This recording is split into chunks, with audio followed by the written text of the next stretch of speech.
Muy buenas noches, señoras, caballeros. Bienvenidos a las noticias de Intereconomía. Sorprendente reunión en la cumbre. Hoy se han reunido en la Moncloa fuera de agenda y sin aviso previo el presidente del Gobierno, Mariano Rajoy, y el líder de Ciudadanos, Albert Rivera.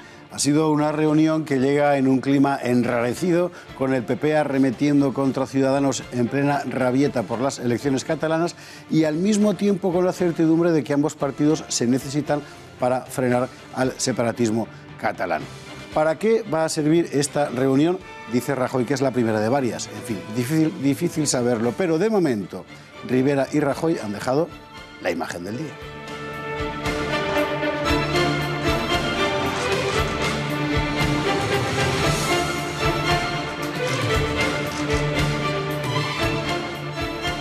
La reunión del presidente del Gobierno y del líder de Ciudadanos es la cita al mismo tiempo de dos aliados y de dos enemigos. Aliados porque el PP necesita a Ciudadanos para sacar adelante los presupuestos del Gobierno, y enemigos porque Ciudadanos se está convirtiendo en la alternativa a los populares para un amplio sector del público moderado. En el tablero muchas piezas distintas. Una, evidentemente, la crisis catalana, donde el PP no tiene más remedio que secundar a Ciudadanos. Otra, el reparto de poder territorial, porque Ciudadanos ya ha suscrito alianzas contradictorias, con socialistas en unos lugares y con populares en otros. La tercera pieza del tablero es el Congreso, donde Ciudadanos proporciona al PP la mayoría que necesita para sacar adelante la legislatura. Y hay una cuarta pieza que lo complica todo. En las próximas elecciones, el Partido Popular va a hacer lo posible para acabar con Ciudadanos y viceversa. Hasta que llegue el momento de que las cañas se vuelvan lanzas, Rajoy y Rivera están obligados a entenderse y el compromiso tiene una fecha límite muy clara, el 20 de enero, día tope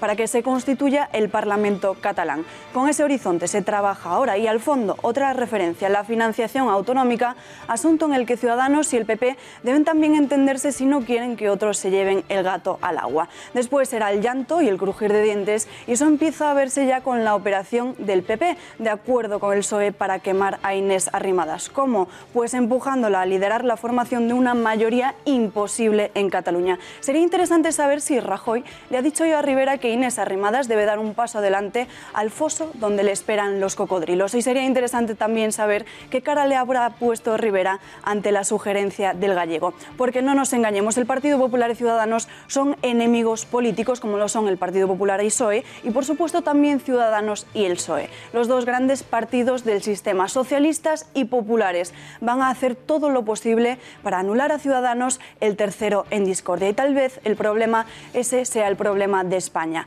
Hoy, quienes deberían defender la nación de todos miren más al interés propio que al bien común. Esta, en fin, ha sido la noticia que hoy abre todas las crónicas, pero en España y en el mundo han pasado todas estas cosas.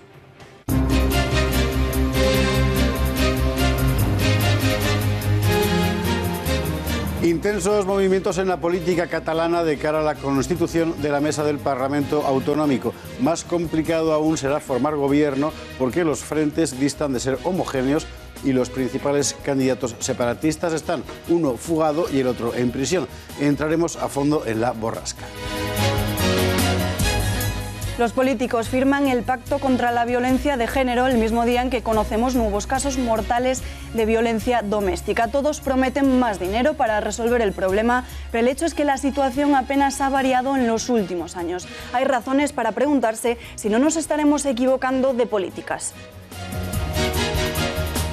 Día de los Inocentes, 28 de diciembre, y recuerdo imprescindible a la tragedia del aborto, que sigue cobrándose alrededor de 100.000 vidas al año entre la más absoluta indiferencia social. Hace 7 años y medio que el Tribunal Constitucional recibió el recurso contra la ley Zapatero del aborto y aún no ha dicho absolutamente nada.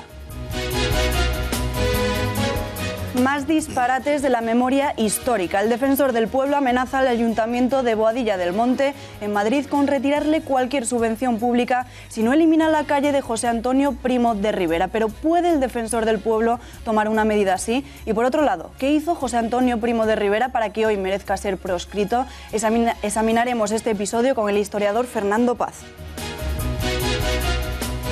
Sorpresa entre los analistas al conocer las muy pedestres medidas anunciadas por el ministro del Interior, Juan Ignacio Zoido, para combatir el yihadismo. Vigilar las bombonas de butano y los alquileres de viviendas y automóviles. ¿De verdad vamos a limitarnos a eso? En página económica, una noticia de extraordinaria relevancia. El año que viene y por primera vez en la historia de España, Madrid superará a Cataluña en Producto Interior Bruto. Madrid ha hecho las cosas bien y sobre todo Cataluña las ha hecho muy mal.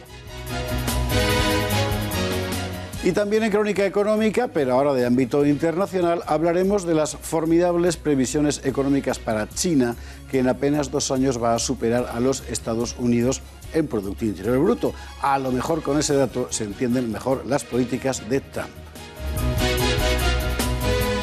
Y en página internacional, para el terrorismo yihadista, que cierra el año con 2 graves atentados. Uno en San Petersburgo, Rusia, felizmente sin víctimas mortales, y otro en Kabul, Afganistán, donde el Estado Islámico musulmán suní ha perpetrado una horrible matanza de musulmanes chiíes.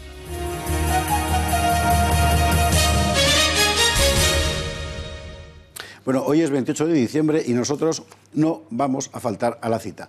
Vamos a hablar del aborto, ese asunto del que ya nadie ni la Iglesia quiere hablar.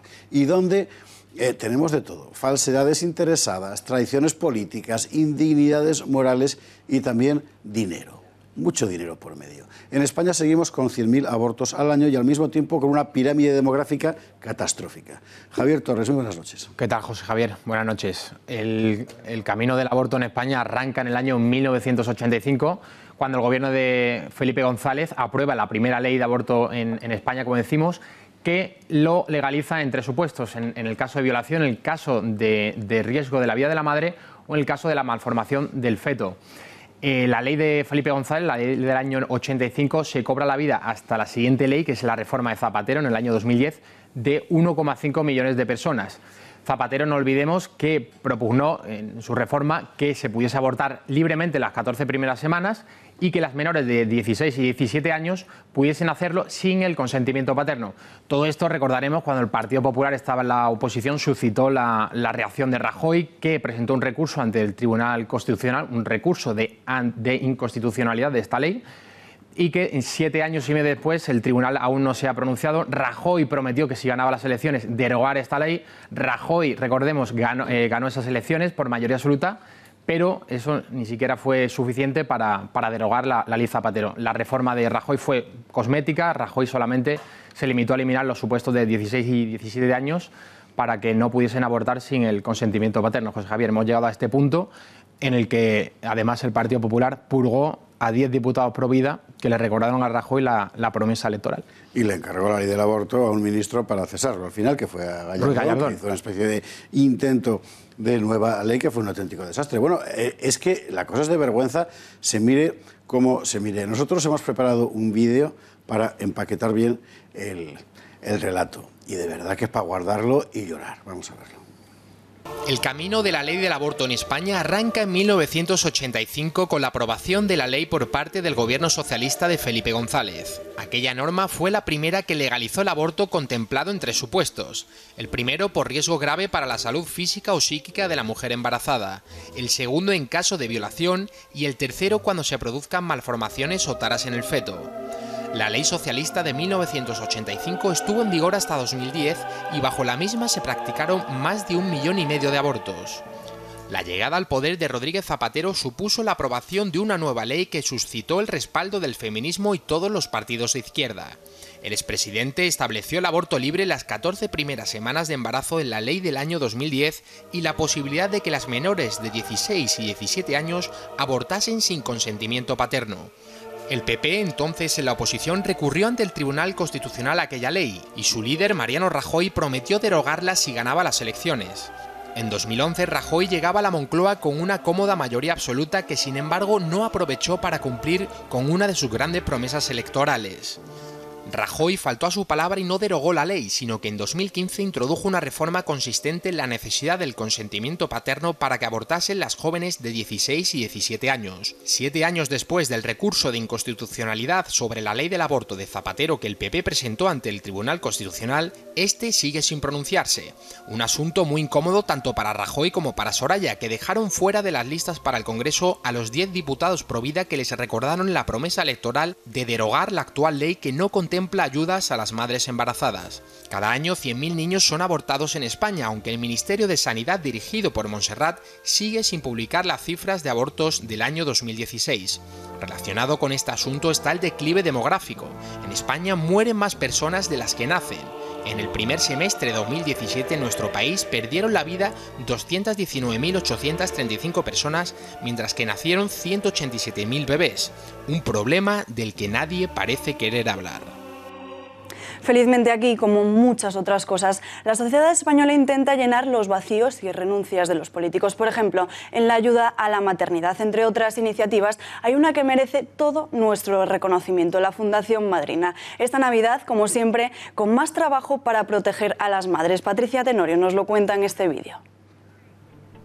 Acabamos de llegar acá a España, tengo 3 niños y vengo de Venezuela. Es Nancy, venezolana recién aterrizada en Madrid con toda su familia.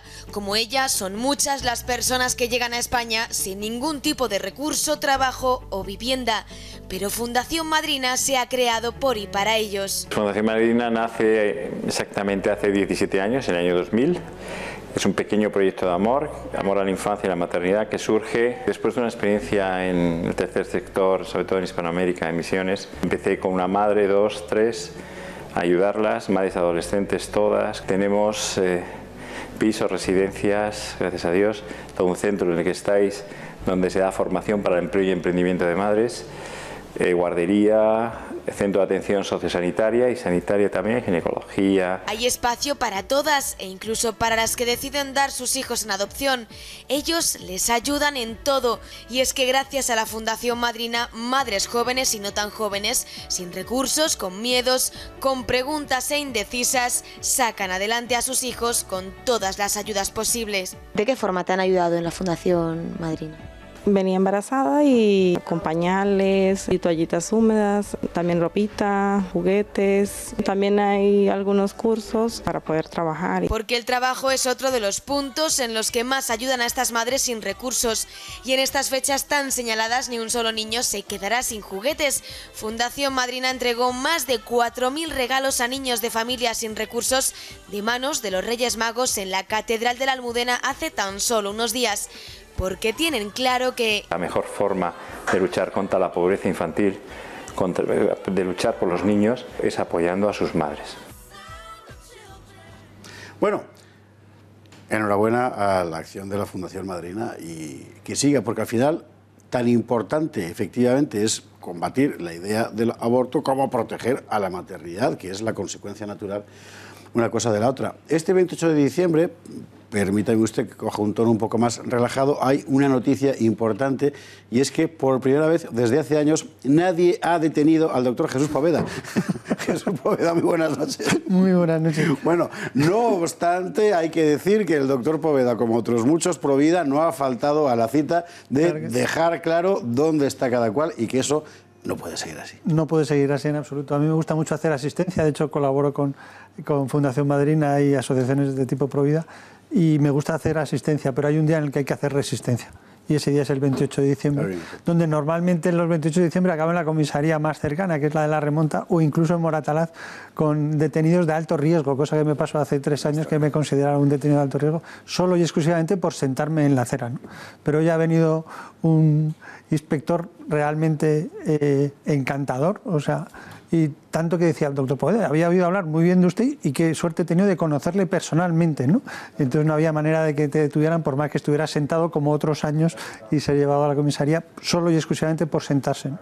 Y eso sí, creo que el momento en el que esta clínica abortista, establecimiento abortista Dator, se puede convertir en una guardería en vez de en una guardería está muy cercano, ¿eh? Porque hoy realmente estaban muy enfadados y parece que las cifras ya no les salen y no está en negocio. Esto te iba a plantear esa cuestión porque es importante, es decir, no sé si es una percepción mía, que a lo mejor sí estoy equivocado, pero yo tengo la impresión de que a medida que pasa el tiempo, los providas son más jóvenes. Sin duda. Y crece la conciencia entre la gente, pues eso, más joven, de que, bueno, piense uno lo que piense sobre el drama concreto del aborto y de las leyes y no sé qué, en cualquier caso es algo que no puede considerarse como un bien social. Importante hay que tratar de combatirlo de alguna manera. Sí, además hay una tendencia muy llamativa, ¿no? En la universidad yo encuentro muchos alumnos involucrados en asociaciones de tipo Provida, como puede ser Médicos por la Vida, como puede ser Asociación de Nasciturus en Derecho, ¿no?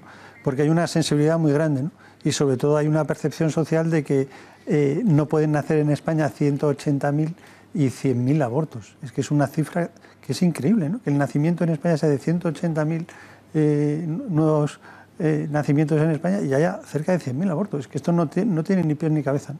Y como muy bien se recogía en el vídeo anterior, ¿no? Muchas de las madres, cuando las ayudas a seguir adelante, por supuesto que te cogen de la mano. Para que el Estado en ese punto también ha hecho dejación de sus obligaciones, ¿no? El Estado español ha hecho dejación de sus obligaciones de ayudar a las mujeres embarazadas y por eso en España la cifra del aborto es terrible, ¿no? Es lo que iba a decir, da la impresión, como decía Alba antes, que al final la sociedad española empezará a llenar los huecos que los políticos le dejan, que son cada vez más. Sin duda, sí. Pero lo triste es que mientras tanto se está pagando un coste muy alto, ¿no? Se está pagando esa cifra de 100.000 abortos al año, ¿no? Que yo creo que este año va a tender a bajar, pero por la sencilla razón de que la pirámide demográfica se está invirtiendo y al invertirse la pirámide demográfica hay menos gente con capacidad de tener hijos, ¿no? Claro.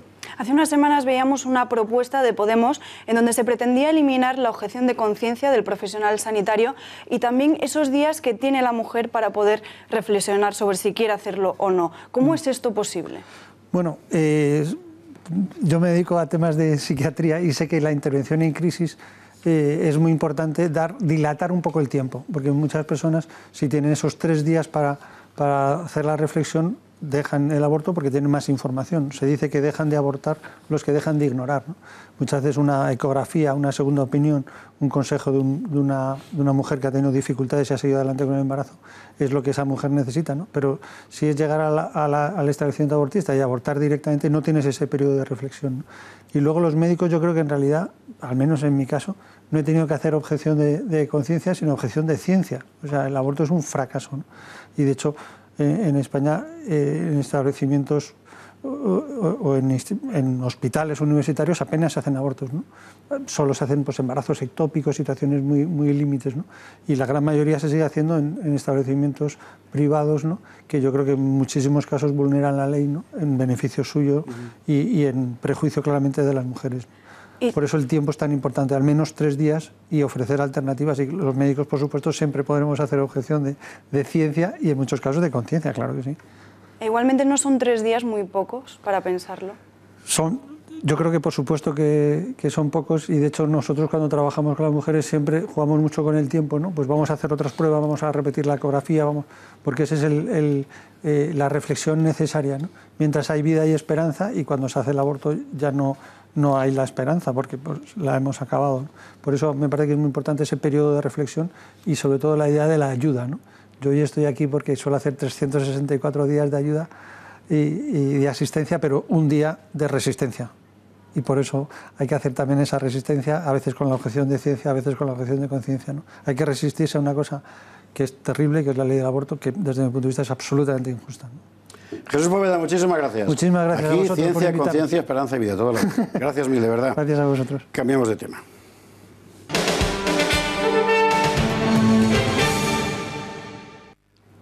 Bueno, ojalá nuestros poderes públicos dedicaran a proteger a la maternidad las mismas cantidades que dedican a combatir la denominada violencia de género, por ejemplo, que tampoco es mucho por otro lado, ¿eh?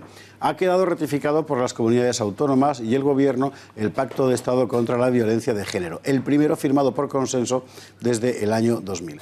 Estamos hablando de 213 medidas y 1.000 millones de euros en los próximos 5 años. Hoy mismo, además, conocíamos nuevos casos de víctimas mortales. Lo que sorprende un poco es que a pesar de la hipersensibilización social sobre este asunto y del constante discurso político de prevención y condena, las cifras sigan prácticamente inamovibles durante años. Algo estamos haciendo mal. Hemos querido examinar el asunto en detalle en este vídeo.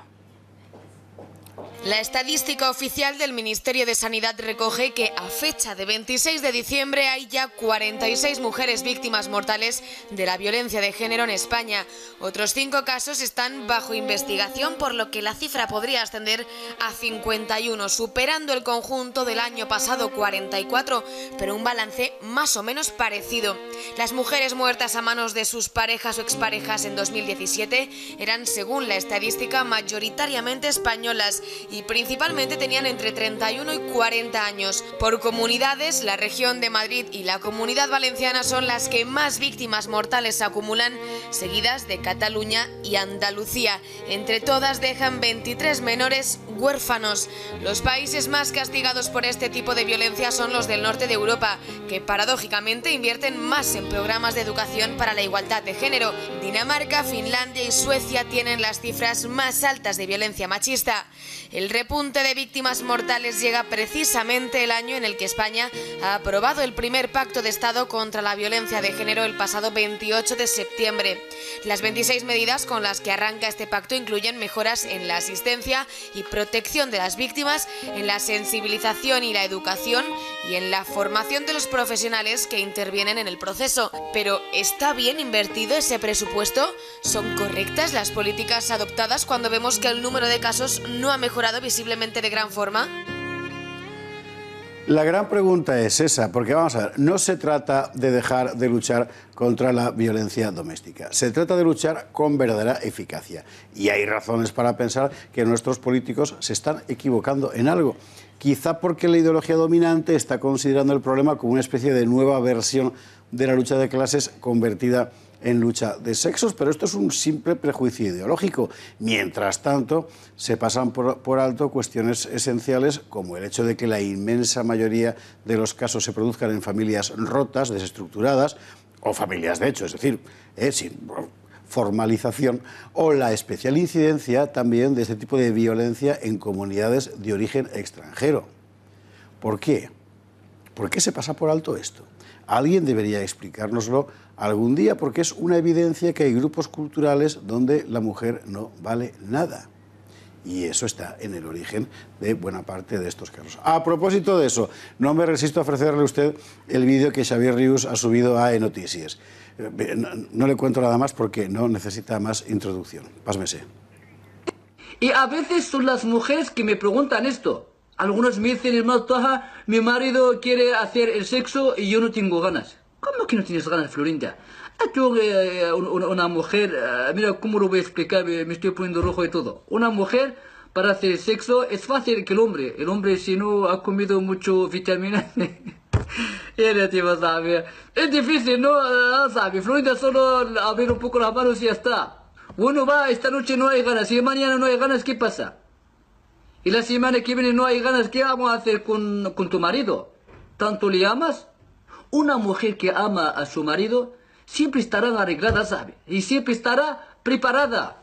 Hay algunas hermanas se quejan, diciendo que yo, aunque le doy sexo a mi marido, va igualmente a otras mujeres o mira a otras mujeres.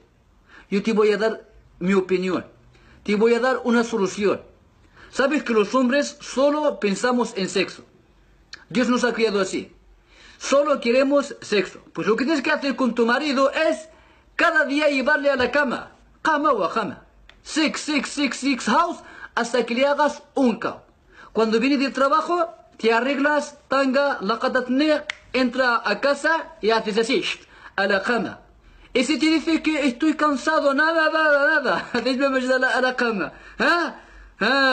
Tanto miras a otras mujeres, vas con otras mujeres, ¿qué tienen ellas? No lo tengo. Si te dan a la cama, cada día, cada noche. La cama o sex, hasta que le hagas un cao. O si no, las otras mujeres le van a hacer un cao. Tú misma, hazle un cao.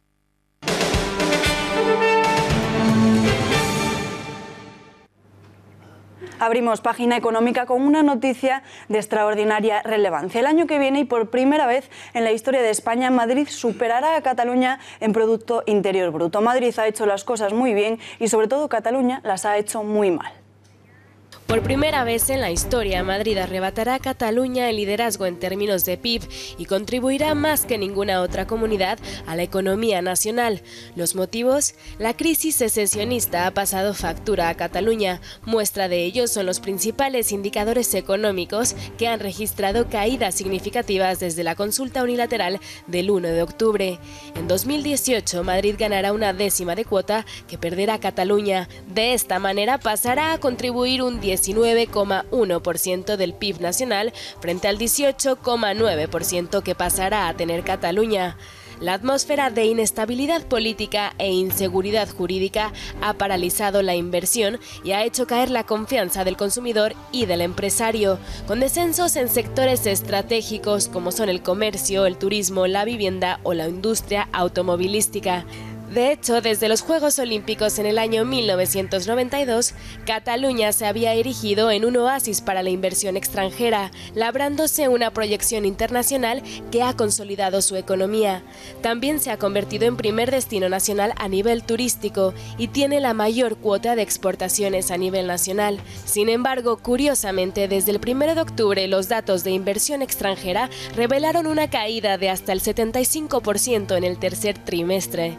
Otro de los síntomas de la crisis secesionista ha sido la fuga de empresas, que junto con la desviación de inversiones y el traslado de servicios empresariales, entre otros, han generado un efecto colateral positivo para otras comunidades. Tomando la diferencia de crecimiento del PIB nacional entre el 2016 y 2017 y el 2017 con el 2018, se observa que Aragón, limítrofe con la comunidad catalana, pasa de suponer un 2,6% del crecimiento nacional en el 2016 al 3,3% en el 2018.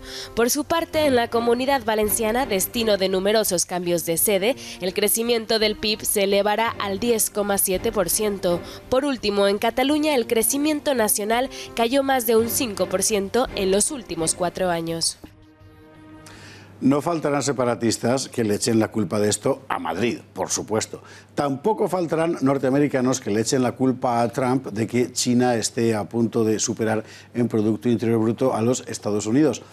La cosa se venía a venir desde lejos y, de hecho, buena parte de las políticas económicas de Trump se explican precisamente por esta pérdida del liderazgo económico mundial. Julio Llorente lo ha contado en La Gaceta. Julio, buenas noches.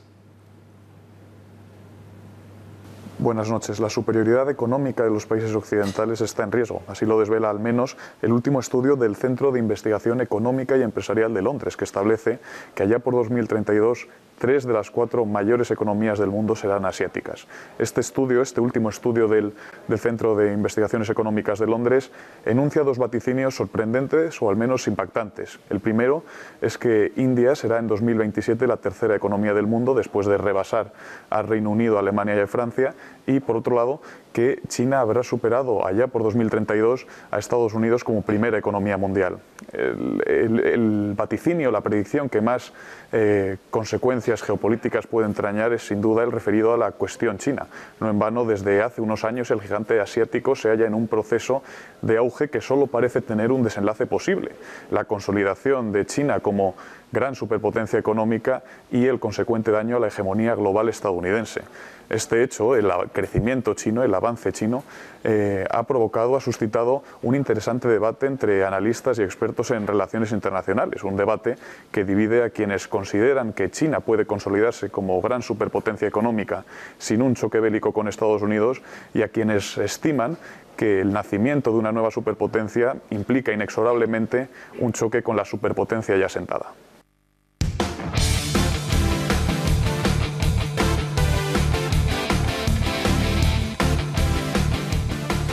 Abrimos deportes. Juan Pérez Noya, muy buenas noches. ¿Qué tal? Buenas noches. ¿Qué ha pasado?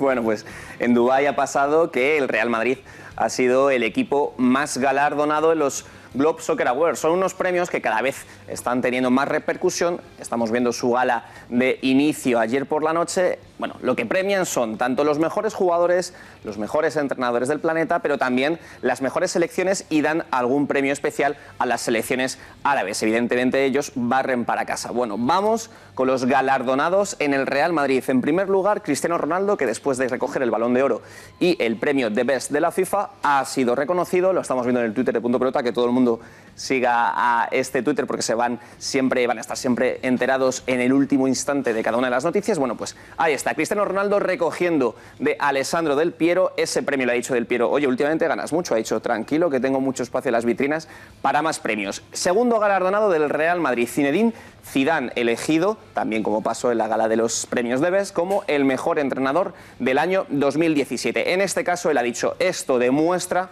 que las cosas funcionan en el Real Madrid, a pesar de la mala racha de resultados actual del equipo blanco. Y tercer galardonado, la mejor liga del mundo, que ha sido para la Liga Española, la Liga de Fútbol Profesional, ha recogido el premio Javier Tebas. Concretamente han dado este galardón porque, según ellos, desde el año 2000 es la liga hegemónica en el mundo con 9 Champions y 8 Europa League. No está nada mal. Esto es por la parte blanca, que está de celebración. Por la parte azulgrana, cogemos el puente aéreo. La noticia es si Coutinho fichará o no por el conjunto culé. Ayer informábamos de que Van Dijk llegaba al Liverpool a cambio de 85 millones de euros en Inglaterra. Dicen, ¿cómo es posible que el Liverpool haga un desembolso tan grande por un defensa en pleno mercado invernal? Bueno, pues ya están especulando que es porque este hombre, Philippe Coutinho, hará las maletas y se irá al FC Barcelona. Vamos a ver la portada del diario Sport, que da más datos. Dice concretamente que el próximo 3 de enero se reunirán con el jugador brasileño para terminar de pactar el fichaje. El Barça no quiere que le pase lo que en verano,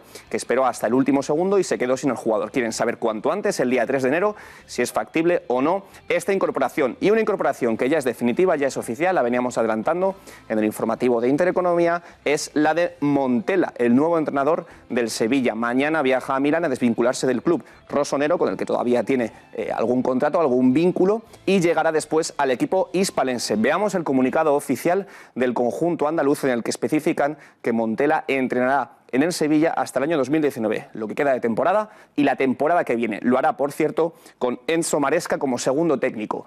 Y uno que fue futbolista y ahora no es que sea técnico, sino que es mucho más, es George Weah, el primer balón africano de la historia, único balón de oro africano, mejor dicho, de la historia. Ahora es el presidente de Liberia.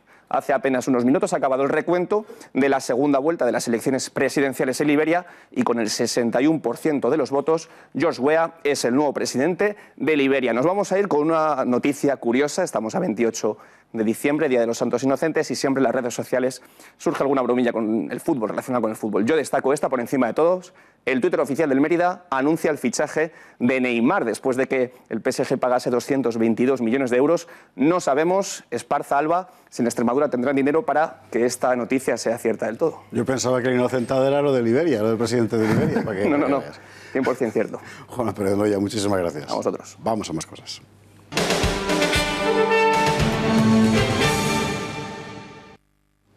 Abrimos página política inevitablemente no en Liberia, sino en Cataluña, porque los movimientos para formar mayorías están resultando enormemente complejos. Los dos bloques, el separatista y el españolista, navegan en peleas internas. Peleas que se extienden a la composición de la mesa del Parlamento, a la elección de un presidente y, por supuesto, a los pactos de gobierno. Alba Vila lo ha explicado en este vídeo. 20 de enero. Esa es la fecha límite que tiene Cataluña para tener constituido su gobierno. Por el momento, nadie da un paso al frente. Ciudadanos, la formación más votada en la región, ni se lo plantea, ya que no alcanza la mayoría absoluta con posibles pactos, a pesar que desde el ala popular le presionen para ello. Aún así, la formación naranja reclama que su partido ocupe la presidencia de la Cámara Autonómica, al mismo tiempo que ha explicado que ya han iniciado los primeros contactos al respecto. Sin embargo, también han avisado de que un presidente de la Generalitat en prisión puede ser épico, pero no operativo. No obstante, los independentistas continúan jugando con la baza de la completa restitución del Ejecutivo y con su idea de que el asiento de la presidencia debe ser ocupada por Carles Puigdemont a cambio de que la líder de la ANC, Carme Forcadell, presida el Parlamento una segunda legislatura consecutiva. La estrategia de Junts per Catalunya pasa por un equipo jurídico que estudie las opciones que tienen sin que los huidos tengan que pisar suelo español y así evitar ser detenidos. Su primer cometido, controlar la mesa del Parlamento, y es que los independentistas contarían con la mayoría. 2 representantes de Junts per Catalunya, otros 2 de Esquerra, Ciudadanos tendría otros tantos y el PSC 1 simplemente. Ante la posibilidad de que Forcadell decida podría dar un paso atrás para no reincidir y no quiere ocupar este puesto, Esquerra apuesta porque sea el exconsejero de Justicia, Carles Mundó, quien preside el Parlament, aunque también se encuentra en libertad bajo fianza y Junts per Catalunya no es partidario de esta idea. Su segundo paso es conseguir investir a Puigdemont sin que esté presente. Para ello realizarían una lectura interpretativa del artículo 93 del reglamento parlamentario, que contempla la delegación de voto en caso de paternidad, hospitalización, enfermedad grave o incapacidad prolongada. De esta forma se acogerían al punto 2 y 3, en donde se plasma que la mesa del Parlamento debe establecer los criterios generales para delimitar los supuestos que permiten la delegación y que se puede incluir el voto telemático si es posible. Siguiendo esto, para investir a un candidato presidente se necesitaría mayoría absoluta y sin los 8 votos de los fugados y encarcelados no sería posible en una primera vuelta. Sin embargo, en la segunda solo necesitan mayoría simple e incluso serviría la abstención de Catalunya Comú Podem. Podrían solicitar que el expresidente defendiera su programa de gobierno a través de un plasma en el hemiciclo catalán. Este es un problema con el que también cuenta Oriol Junqueras, pero no tan grave. Desde Esquerra exigen que Carles Puigdemont vuelva de su guarida, pero si no lo hace, presentarán a Junqueras para la investidura. Si el 4 de enero el juez Pablo Llarena decide liberarlo y que salga de la cárcel, el líder de Esquerra podría presentarse a presidente. Y es que legalmente se puede recoger el acta a distancia, pero no se puede tomar posesión sin acudir físicamente. ¿Estará el Parlamento catalán constituido antes del 20 de enero? O sea, vaya follón, en fin. Bueno, mientras resolvemos el laberinto catalán, que la cosa tiene mala pinta, España sigue con otros problemas serios. Uno de ellos es el terrorismo yihadista. Aquí hemos contado ayer y antes de ayer los vaivenes del pacto antiyihadista y la aparición en nuestro país de zonas al margen de la ley, eso que se llama zonas no-go. Bueno, ahora vamos a contar, además, que el ministro Zoido ha explicado algunas medidas contra el terrorismo yihadista y a uno, la verdad, las recetas del señor ministro le saben a poco. Juan Fruer lo ha contado en La Gaceta. Juan, buenas noches. Buenas noches, José Javier. Pues resulta que las conclusiones a las que ha llegado el pacto antiyihadista y las propuestas que han hecho para luchar contra el terrorismo islámico parecen más algunas cuestiones propias del Día de los Santos Inocentes. Para el ministro Zoido, el gran logro para acabar con el riesgo del terrorismo en España es controlar la venta de bombonas de butano, controlar el alquiler de furgonetas y vehículos pesados y controlar y poner especialmente el énfasis en saber quién alquila cada vivienda, como si no pudieran alquilarse o no pudieran ser compradas las bombonas de butano y luego entregadas a quien vaya a cometer esos atentados. Parece que todas las propuestas que venían haciendo desde el atentado de las Ramblas los diferentes responsables de la lucha contra el terrorismo en las fuerzas y cuerpos de seguridad del Estado no le interesan al ministro Zoido. ¿Qué le estaban pidiendo los miembros de la Guardia Civil y de la Policía Nacional que sí que saben de lucha contra el terrorismo? Pues cuestiones como el control del ingreso de inmigrantes y refugiados desde países especialmente sensibles a la radicalización islámica. ¿Qué ocurre? Que Zoido no ha querido oír hablar de ello porque le sonaba aquello del veto migratorio de Donald Trump. También le piden que ponga el énfasis en reforzar los equipos de lucha contra el ciberterrorismo. En España el gran éxito, hasta el atentado de las Ramblas, fue la prevención, es decir, descubrir a los terroristas antes de que dieran el paso desde el radicalismo al terrorismo, que ha funcionado, 77 detenidos solo en el último año. Estas eran cuestiones en las que hacían especial hincapié, la repatriación rápida de aquellos delincuentes que pudieran ser sensibles a la radicalización en las cárceles. De todo ello no ha querido oír en ningún momento ni hablar el ministro Zoido. Sin embargo, las bombonas de butano, el alquiler de coches y el alquiler de viviendas vivirán complicaciones importantes a raíz de las decisiones tomadas en esta última reunión del Pacto contra el Yihadismo. Muchas gracias, Juan. Buenas noches. Bueno, vámonos a la crónica internacional.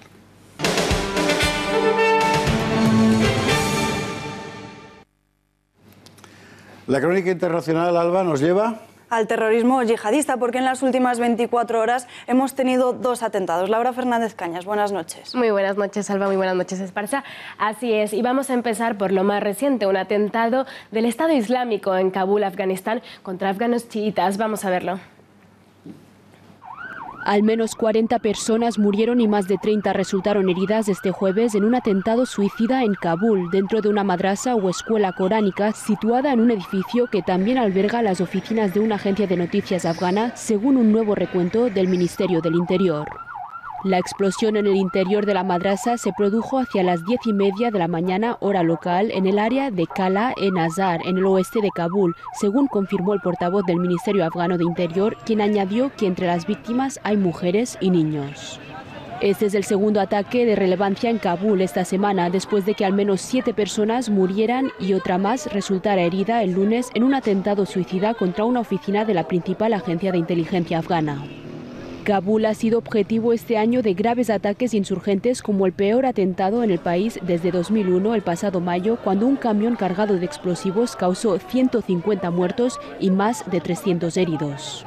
Según el inspector especial general para la reconstrucción de Afganistán del Congreso de Estados Unidos, desde el final de la misión del combate de la OTAN en enero de 2015, Kabul ha ido perdiendo terreno ante los insurgentes hasta controlar apenas un 57% del país.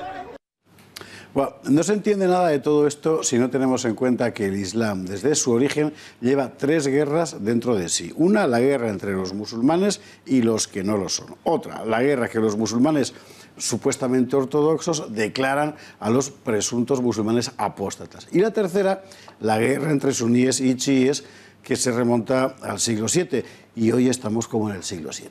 Esto de Afganistán ha sido guerra entre suníes y chiíes. Y lo de San Petersburgo, que ha sido el otro atentado de estas últimas horas, ha sido guerra de yihadistas contra los infieles, contra los señalados como enemigos del Islam. ¿Qué ha pasado en San Petersburgo? Laura Fernández Cañas ha preparado esta pieza. Al menos 10 personas resultaron hoy heridas al explotar una bomba en un supermercado de San Petersburgo, según informaron las autoridades de la segunda ciudad rusa. La explosión tuvo lugar en la consigna de un supermercado de la cadena Perekrostok, lo que obligó a cerrar el negocio y a evacuar a varias decenas de personas, entre empleados y clientes. Según el Comité de Instrucción de Rusia, el artefacto explosivo casero, que incluía metralla en su interior, tenía una potencia equivalente a 200 gramos de trilita. Al confirmarse que la explosión se debió a una bomba, el CSIR baraja todas las opciones del siniestro, incluido que se trate de un atentado terrorista, como ha asegurado su presidente Vladimir Putin. La explosión no llegó a causar daños en el inmueble. Medios rusos afirman que la bomba estaba escondida en un casillero donde los clientes pueden dejar sus pertenencias. Recordemos que el presidente ruso se ha puesto en contacto con el presidente de Estados Unidos, Donald Trump, a principios de este mes para agradecerle las informaciones de la CIA que ayudaron a frustrar una serie de ataques con bombas en la misma ciudad. También el Servicio de Seguridad Federal, o FSB, aseguró que 7 sospechosos vinculados al grupo Estado Islámico habían sido arrestados en relación con el presunto complot. La lucha de Rusia contra el terrorismo yihadista continúa. Continúa y continuará. Tiene toda la pinta realmente. Rusia además tiene un problema ahora de retorno de yihadistas que han estado en el Estado Islámico o alrededores, porque no era solo el Estado Islámico, francamente complicado, más sus repúblicas musulmanas. Que tienen ya suficiente con lo que tienen dentro como para ahora tenerse que preocupar con lo que viene de fuera, pero bueno, es lo que toca. Pues y más que llegaron. Laura, muchísimas gracias. A ustedes. Y nosotros vamos a cambiar de asunto.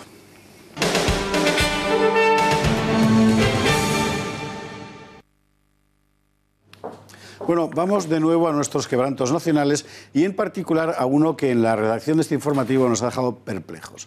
Vamos a ver, Boadilla del Monte, Comunidad de Madrid, calle de José Antonio, primo de Rivera, non sancta inquisición de la memoria histórica, defensor del pueblo y el defensor del pueblo que amenaza al pueblo con retirarle toda subvención si no cambian el nombre de la calle.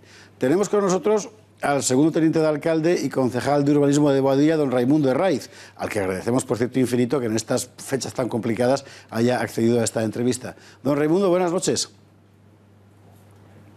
Buenas noches. Bueno, mire, ¿por qué el ayuntamiento no ha retirado el nombre de la calle de José Antonio?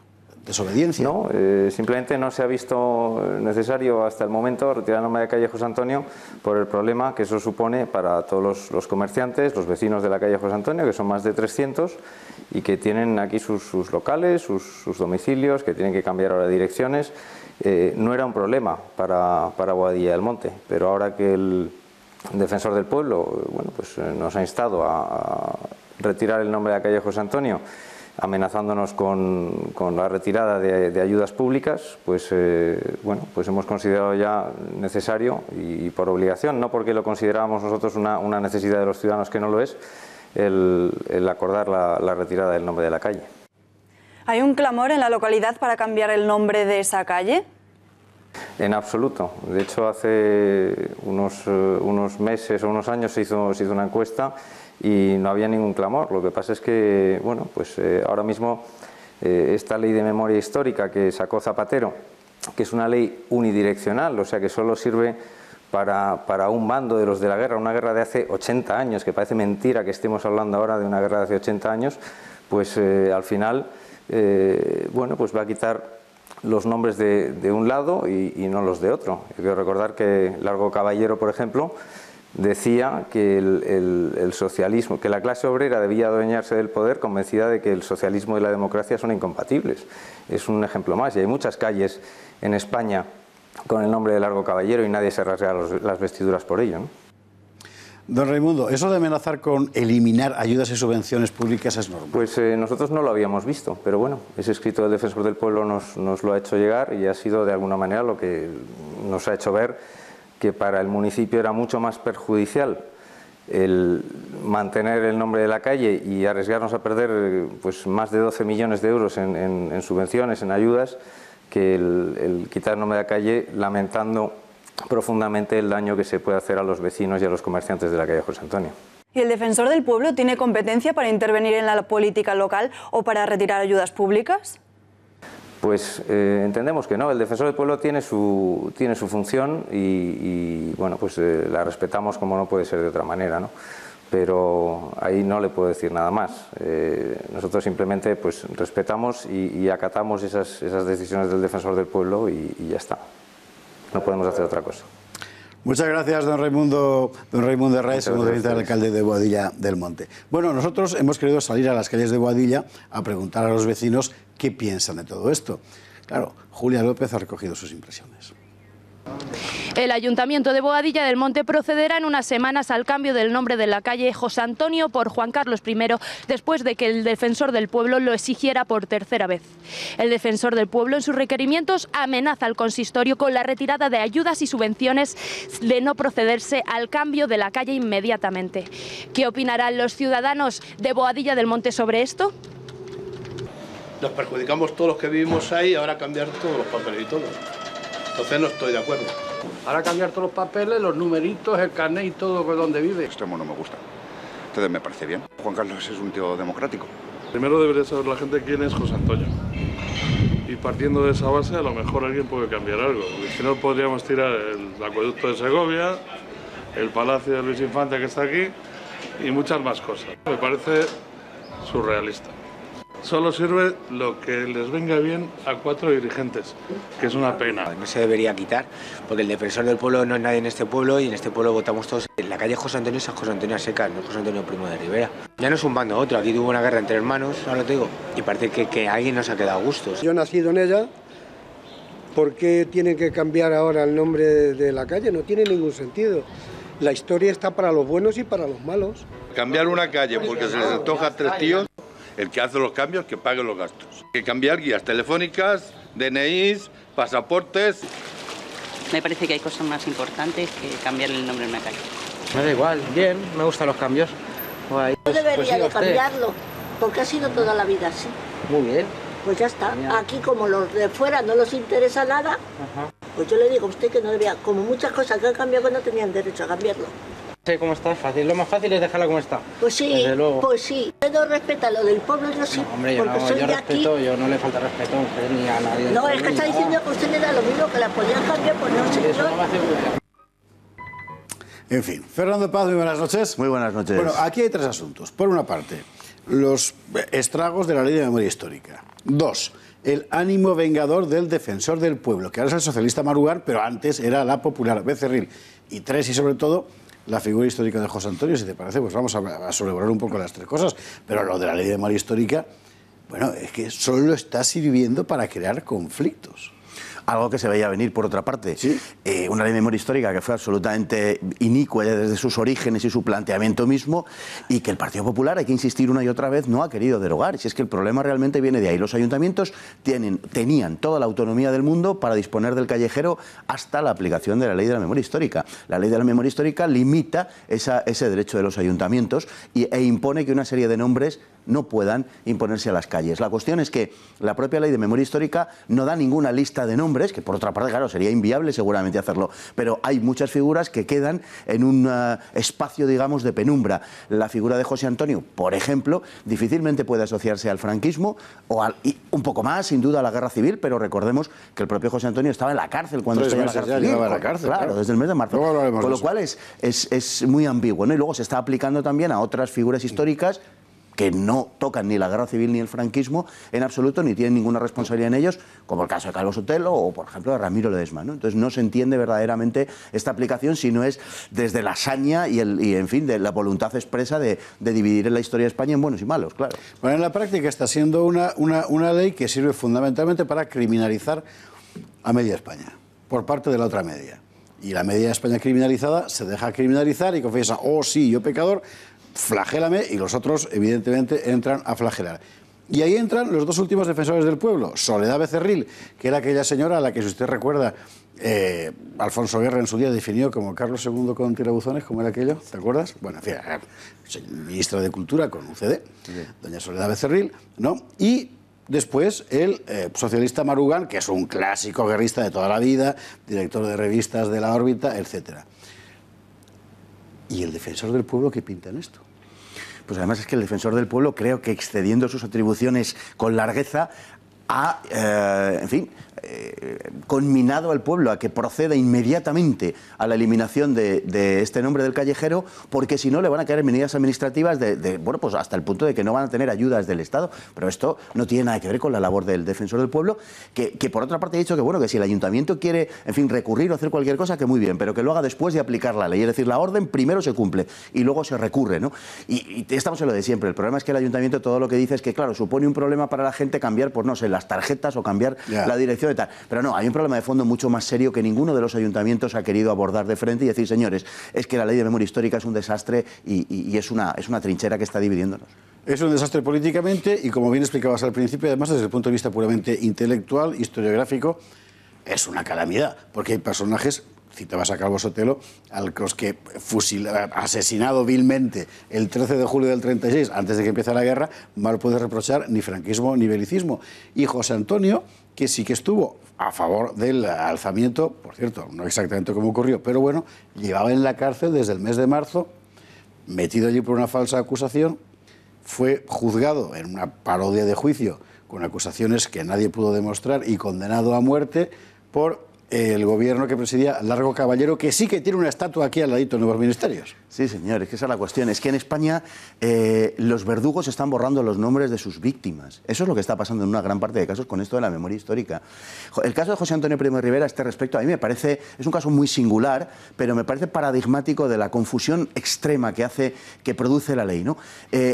Hay que empezar por decir que el golpe del 18 de julio del 36 no pretendía desembocar en modo alguno en una guerra civil y que gran parte del resultado de guerra civil procede de la decisión del gobierno republicano de armar a las milicias obreras. Esto no está de más recordarlo. Hasta tal punto no es cierto que quisieran provocar una guerra civil, sino dar un golpe de Estado para reconducir la situación, naturalmente que cada uno llevando el agua a su molino, pero no era la guerra civil lo que se pretendía producir, que José Antonio Primo de Rivera, precisamente porque se produce una guerra civil, estando en la cárcel, se ofrece como mediador, dejando a su familia de rehén para concluir, para acabar, para terminar con ese estado de guerra civil. Y propone incluso pues, la existencia, la composición de un gobierno que desde la moderación pueda reconducir toda la situación, dejando al margen digamos, lo más o menos realista que pudiera ser aquella propuesta. En cualquier caso, no cabe duda. Es verdad que lo hace. De la grandeza moral que trasciende a ese metía a Prieto en el gabinete, imagínate. Efectivamente.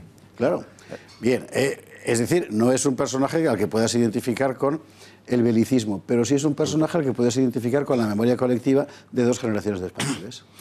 Así es, así es. Es a eso a lo que se... Así es, efectivamente. En el fondo se trata de borrar la memoria, porque ha habido 2 generaciones de españoles que han bautizado a muchos de sus hijos con el nombre de José Antonio, ¿no? Y eso está y estará siempre en nuestra memoria colectiva. En fin, Fernando Paz, muchísimas gracias. ¿Quieres minar la moral de un pueblo? Enséñale a odiar su pasado. Eso exactamente es lo que está haciendo la Ley de Memoria Histórica y así nos va. Alba Vila, muchísimas gracias, muy buenas noches. Mañana más, aquí a partir de las 8:30 en las noticias de Intereconomía. Hasta mañana.